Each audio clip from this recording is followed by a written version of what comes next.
My name is Eric Josue, a 19-year-old third-year student from San Fabian, Pangasinan. Since when I was a child, I was amazed how airplane flies.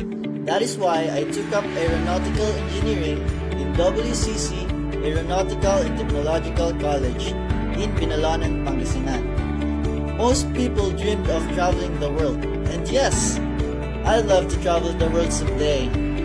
I am also an adventurous man.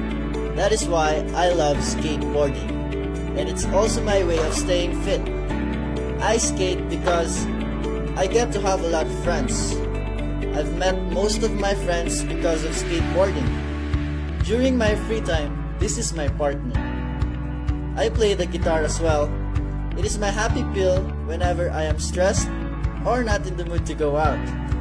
I play the guitar because I love to sing, especially with my family and friends.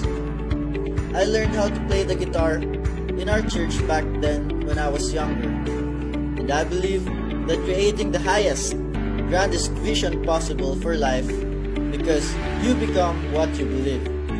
Again, this is Eric Josue, your candidate for Pangasinan Teen Kings and Queens 2018.